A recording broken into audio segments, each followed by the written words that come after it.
Hello, Joshua Melech HaMashiach welcomes you. Today I want to talk about psychology and Kabbalah and how it works all together. Rav Yehuda Ashlag says that he respects the materialistic psychology, and that there is a connection between the materialistic psychology and Kabbalah. And let's explain it more like I understand it. So, how I see it. If somebody is aware of what he is doing, so you can say that he is a normal man. And if somebody is not aware of a part of something he does, you can say that he is insane. Yes, and that's why people who are enlightened, in India or wherever there is, they are not insane usually. And that means that if you are aware of everything you do, you are fine. But there is other problem, because man cannot be aware always. Because if he aware always, his mind is too much pressed, yes, and you gotta sleep for that. So the conscious mind will come to the unconscious mind, and there will be a reset in the time of you sleep, yes, and it is very necessary.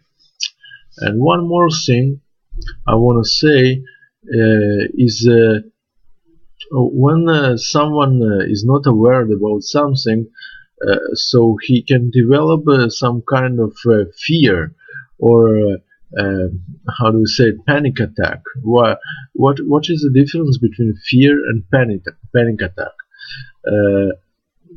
Fear is something you know that you fear from. And panic attack is fear that is hidden, and you don't know what you are afraid of.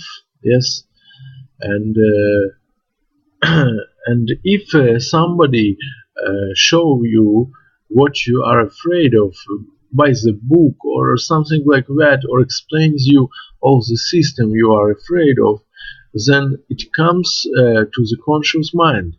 But it takes some time, sometimes maybe half a year, maybe a few years, even maybe 2 or 3 years, until you can accept the fear, until you can accept all of you what you're afraid of.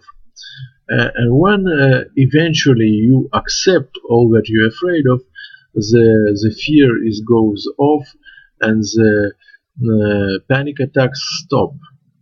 And eventually you can start sleeping. Why when you have a panic attack you don't sleep? Because the system of the body is saying to you, I'm afraid, don't sleep, something gonna happen, that's how the body works. And body is more smarter than our conscious mind. And body is saying to you, okay, something gonna happen in 10 years from now, and I know it, and I'm afraid of it, and I have panic attack, and so on. And the body already knows what will happen in 10 years, and he's saying to you, I'm afraid, and something like that, until you resolve it, yes. And there are many books written on this area of fears and panic attacks and so on, and I like the books that are written in this manner of literature.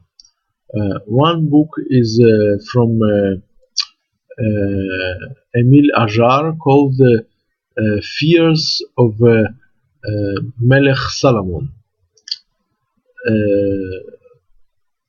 and the other book of his is called the book of Roman Gary is called Sos Save Our Souls, and this is the next fear. And the third book is of Douglas Adams, called autostop in galactics. It's all the same. And the fourth book is Verber, and the book called Cassandra. All those books are talking about fears, fears that built in our nature, you know, and all of this we feel it, not maybe 100% conscious, but we feel it. And Rabbi Nachman is saying that the nature of ours is to be in depression, and we gotta work a lot to be in simcha. Simcha means happiness. And you see, there's some problems that you can resolve psychologically. Like I said, something you are not aware of, you become aware of it. And some kind of things you can resolve by emotional techniques about body-soul system, like Brandon Base or Oponopono, Brandon Base journey, or Oponopono, or some kind of body-soul system.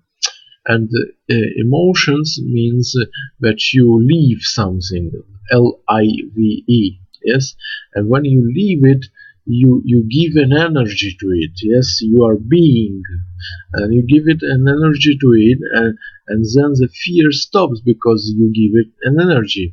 It's like if you had a car that the fuel is gone out, and there's some kind of lamp shows that there's no fuel, and then you give the fuel, and the lamp is stopping giving this light, signaling to you that there's no energy.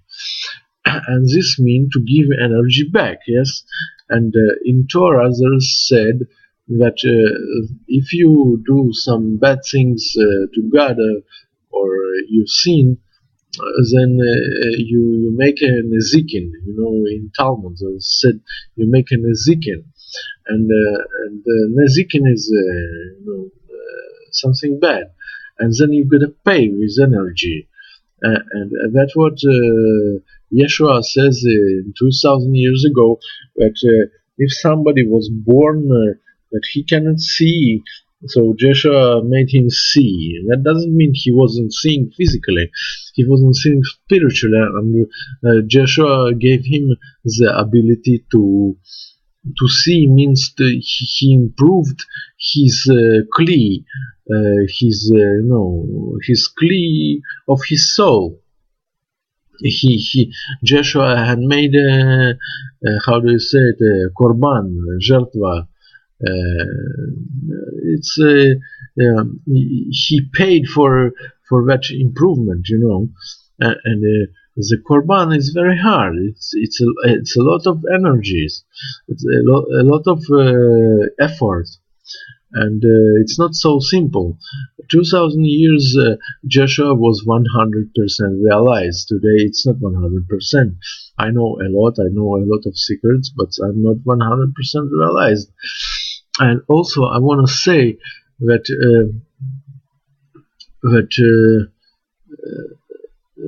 so if there is a psychological problem, you can resolve it psychologically. If it's emotional problem, you resolve it by body soul system. If it's a mind problem, so you resolve it by Ho'oponopono, or resolving memory, removing some bad memories that are making you to do something, and again and again. But there's also a spiritual level of damage, and you don't have any chance to do it by other way than spiritual way. That means korban.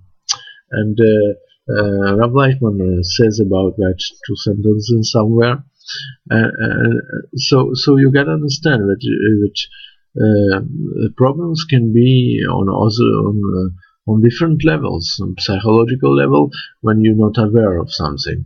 On the emotional when you didn't leave some emotion, or on the thought level, when some thought affects you and you are not aware of it, and if you made some scene or something like that, you become in katnut and not in gadlut.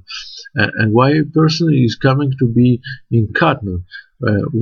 So when he's shy, he cannot be in gadlut, and all the problems of being ill is from the katnut, when person has a shy and he doesn't want to be gadlut in this situation, yes, and he makes all the illnesses, but it's not only the shying, it's also that the energetic situation of him is not very well, and you gotta make him up.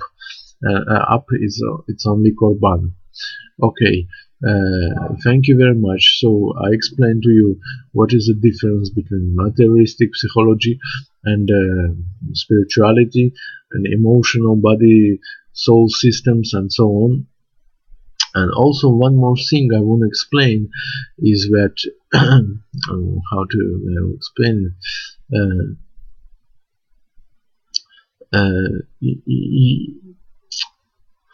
I don't know. Okay, maybe the next time. Just a moment, maybe I will remember.